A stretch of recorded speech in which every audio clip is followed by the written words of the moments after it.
Hello friends, हमारा आज का टॉपिक है कंट्रास्ट मीडिया। कंट्रास्ट मीडिया की अगर हम बात करें तो ये एक मोस्ट इंपॉर्टेंट टॉपिक है और कंट्रास्ट मीडिया के इस सीरीज के अंदर पे हम कंट्रास्ट मीडिया की डिटेल में बात करेंगे। जैसे कि हम कंट्रास्ट मीडिया की हिस्ट्री पे बात करेंगे, कंट्रास्ट मीडिया का कैसे कंपोजिशन हुआ है, कौन सी चीज़ों से मिलके कंट्रास्ट बना है, कैसा कंट्रास्ट बना है, ये आयनिक होता है, नॉन आयनिक होता है, किस तरीके का कंट्रास्ट हमारे पास में होता है, वो सारी चीज़ों को हम वन बाय वन डिटेल में पढ़ते हुए चलेंगे। ठीक है, तो कंट्रास्ट मीडिया के इस सीरीज के अंदर पे हम स्टार्ट करते हैं कंट्रास्ट मीडिया को डेफिनेशन से कि हमारे पास में जो कंट्रास्ट मीडिया है वो कंट्रास्ट मीडिया सबसे पहले होता क्या है। तो कंट्रास्ट मीडिया की अगर बात करी जाए तो ये हमारे पास में एक ऐसा सब्सटेंस होता है जो हमारे पास में जो हमारे स्ट्रक्चर है, जो बॉडी का स्ट्रक्चर है, उस स्ट्रक्चर को इनहेंस करने के लिए यूज में आता है। क्या आता है? इनहेंस करने के लिए यूज में आता है। अब कंट्रास्ट को हम सबसे पहले समझे कि कंट्रास्ट क्या है। आपने देखा होगा कि हमारी बॉडी के अंदर पे कई सारी चीजें हमें दिखती है जब हम रेडिएशन से उसको एक्सपोज करते हैं। मान लीजिए हमने किसी का एक्सरे किया, एक्सरे करने के बाद हमें कहीं पे ब्लैक शेड दिख रही है, कहीं पे हमें ग्रे शेड दिख रही है, कहीं पे हमारे पास में हमें ब्राइट शेड दिख रही है, वही हमारा कंट्रास्ट कहलाता है। वो क्या कहलाता है? कंट्रास्ट। लेकिन अगर हम बात करें यहाँ पे, जो हम बात कर रहे हैं कंट्रास्ट मीडियम, कंट्रास्ट एजेंट, मतलब कि हमारे पास में हम कोई एक ऐसी चीज यहां पे यूज करने वाले हैं जिससे हमारी वो जो डेंसिटी ब्लैक है, वो ग्रे है, वो हमारे पास में ब्राइट है, वो यहां पे चेंज होने वाली है। वो क्या होने वाली है? चेंज। और उसको चेंज करने के लिए यहां पे हम यूज करने वाले हैं कंट्रास्ट एजेंट को। किसको? कंट्रास्ट एजेंट को। Contrast medium, contrast agent. ठीक हो गया।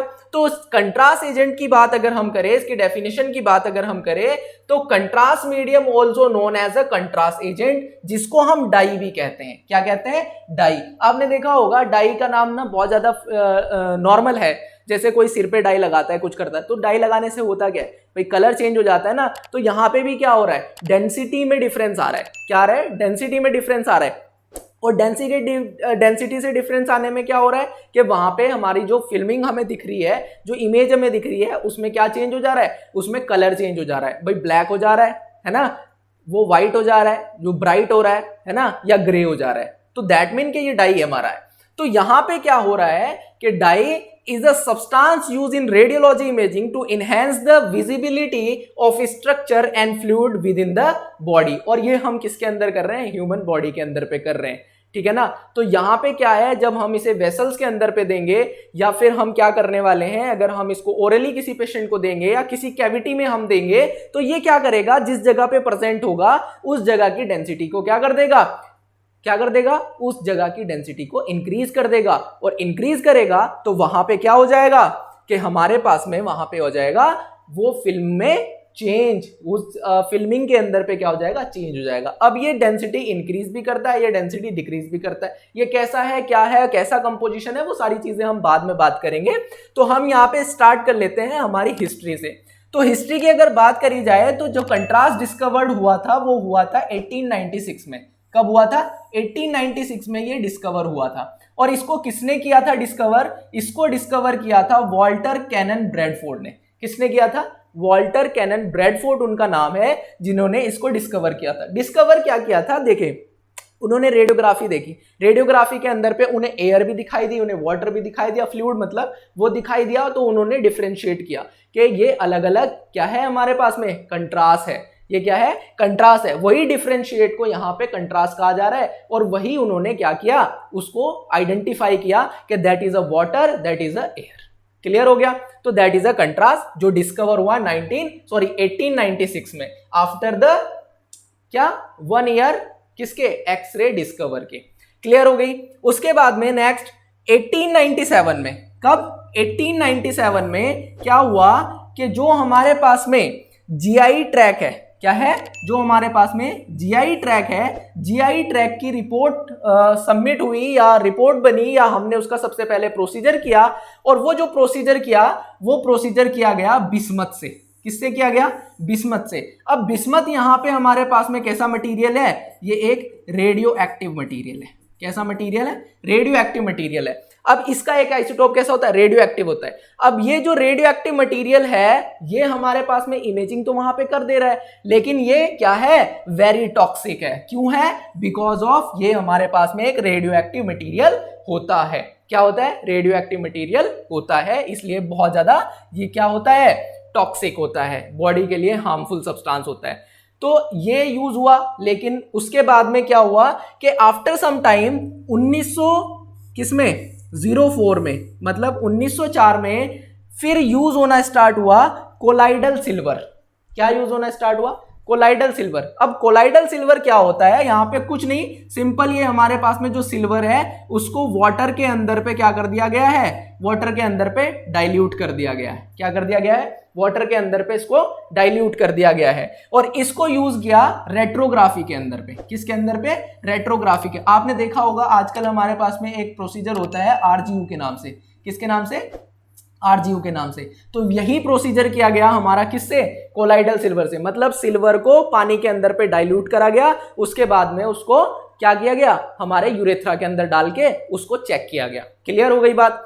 उसके बाद में आया 1910 में, 1910 की बात अगर करी जाए तो 1910 में बेरियम सल्फेट को यूज करना स्टार्ट कर दिया गया। किसको यूज करना स्टार्ट कर दिया? बेरियम सल्फेट को। यहां पे हम इस तरीके से भी लिख सकते हैं BaSO4। ठीक है, ये जो बेरियम सल्फेट हमारे पास में है इसको यूज करना स्टार्ट कर दिया। किसके लिए? जीआई ट्रैक के लिए। जीआई ट्रैक के लिए पहले क्या यूज हो रहा था? बिस्मथ यूज हो रहा था। उसके बाद में बेरियम सल्फेट को यूज करना स्टार्ट कर दिया, विच इज अ सेफर। वो क्या है? एक सेफ कंट्रास्ट मीडिया है जो कि यूज करना स्टार्ट किया जीआई ट्रैक के लिए। ठीक हो गई बात? ओके।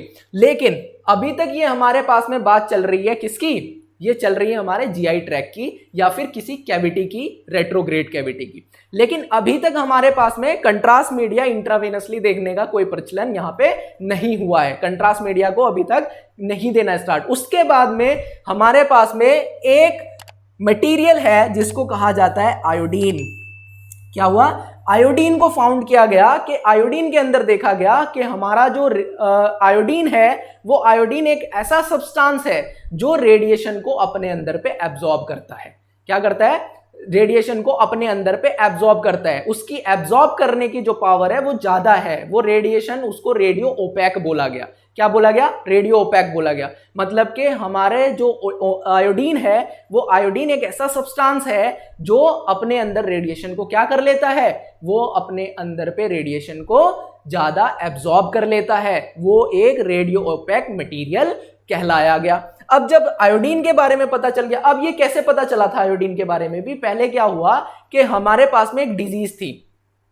ठीक है, उस डिजीज को डायग्नोस किया गया। डायग्नोस करने के बाद उसका जब ट्रीटमेंट हुआ तो वहां पे सोडियम आयोडाइड को यूज किया गया। किसको यूज किया गया? सोडियम आयोडाइड को यूज किया गया। और उसके बाद जब एक्सरे हुआ तो पता चला कि सोडियम जहां सोडियम आयोडाइड दिया गया था वहां पे एक हमें इंपैक्ट दिखा रेडियो ओपैक होने का। ठीक है ना, मतलब यहां पे रेडिएशन ज्यादा एब्जॉर्ब हो रही है। तो उससे पता चला कि यहां पे जो है हमारे पास में जो आयोडीन है ये आयोडीन रेडिएशन को एब्जॉर्ब कर लेता है। क्या कर लेता है? रेडिएशन को एब्जॉर्ब कर लेता है। तो उसी के बाद क्या हुआ कि हमारे पास 1923 के अंदर पे जो आयोडीन सॉल्ट है, क्या है? आयोडीन सॉल्ट है। आयोडीन सॉल्ट को यूज किया गया यूरिनरी ट्रैक के लिए। किसके लिए? यूरिनरी ट्रैक के लिए। और याद रखना हमारे पास में जो आयोडीन होता है वो आयोडीन यहां पे अभी भी टॉक्सिक था। कैसा था? आयोडीन टॉक्सिक था। और आयोडीन टॉक्सिक होता है, याद रखना। इस बारे में हम कैसे इसको ठीक करते हैं, क्या होता है, वो सारी बातों पे हम बाद में बात करेंगे। ठीक है, तो क्लियर हो गई बात। उसके बाद में 1925 में आयोडीनेटेड कंपाउंड को, ऑर्गेनिक कंपाउंड को सिंथेसाइज किया गया। मतलब कि आयोडीन को क्या बनाया गया? वाटर सोल्यूबल बनाया गया। हाँ, वाटर सोल्यूबल इसको बनाया गया। ये बात आपको याद रखनी है कि हमारे पास में जो आयोडीन है, हमारे पास आयोडीन को बाद में सिंथेसाइज किया गया, इसको वाटर सोल्यूबल बनाया गया। उसके बाद में 1927 में हमारी सबसे पहले आईवीपी करी गई। क्या करी गई? आईवीपी करी गई। और किससे करी गई? आयोडीन कंट्रास्ट से की गई। मतलब कि जो हमारे पास में आयोडीनेटेड कंट्रास्ट है, कौन सा? आयोडीनेटेड कंट्रास्ट है जो वाटर सोल्यूबल है, उसके साथ में सबसे पहले आईवीपी को यहाँ पे परफॉर्म किया गया, इंट्रावेनसली कंट्रास्ट देके इसको परफॉर्म किया गया। क्लियर हो गई बात। उसके बाद में 1950 से लेके 1990 तक और अभी तक भी अगर बात करी जाए, हमारे पास में नए नए जो कंट्रास्ट मीडिया है, जो कि हमारे पास में आजकल लो ओस्मोलर कंट्रास्ट मीडिया आ गए हैं। कैसे कंट्रास्ट मीडिया आ गए हैं? लो ओस्मोलर कंट्रास्ट मीडिया आ गए हैं। उन लो ओस्मोलर कंट्रास्ट मीडिया को यहां पे क्या किया जा रहा है? बनाया जा रहा है। मतलब कि हमारे पास में ऑस्मोलैरिटी को देखते हुए हमारे पास में यहाँ पे कंट्रास्ट बनाए जा रहे हैं कि हमारे पास में हमारे जो कंट्रास्ट मीडिया है वो कंट्रास्ट मीडिया लेस टॉक्सिक हो, लेस रिएक्टेबल हो और उनसे हमारे पेशेंट को कोई हार्मफुल इफेक्ट ना हो। ऐसे कंट्रास्ट मीडिया यहाँ पे अब बनाए जा रहे हैं, कंपोज किए जा रहे हैं। ठीक है ना।